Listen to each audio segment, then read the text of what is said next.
Mike's bike. Tina could only watch as the space blazer carried Mike away into the night. Within a second, he was 1,000 feet up. Within 2 seconds, he was a mile up. And a minute later, he was still going up. At last, Mike found the cutout switch, and the bike slowed to a stop. He looked down for the first time, and hanging there in the darkness was a tiny green and blue ball. "That's a funny colour for a tennis ball," he thought. But it was not a ball. It was the world. You could make out Africa and India quite easily. When Mike realized how far away he was from home, he began to feel rather small and lonely, and just a little frightened. As he drifted in space, he dug his hands in the pockets of his spacesuit, but all he found was the wrapper from a Venus chocolate bar. Then, suddenly, he saw the welcoming lights of a spaceship twinkling ahead of him, and he felt much better. But something was not quite right. As the craft got closer, he could see a man in a spacesuit dangling from a lifeline, waving frantically. He seemed to be shouting, but Mike couldn't hear a word. Then he saw a tiny silver box moving rapidly off into space. He knew what he had to do at once and pressed the bike's rocket button.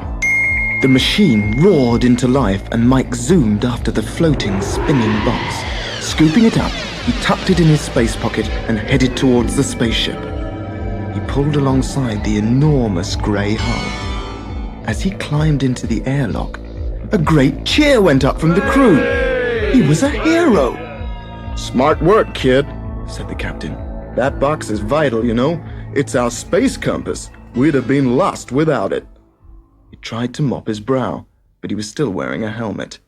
"You deserve a reward."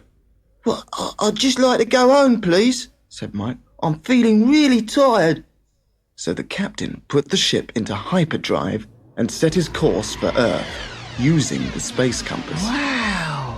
Mike's tennis ball got larger and larger until it filled the whole window. Soon, Mike began to see fields glistening in the moonlight, and then the river snaking towards his hometown.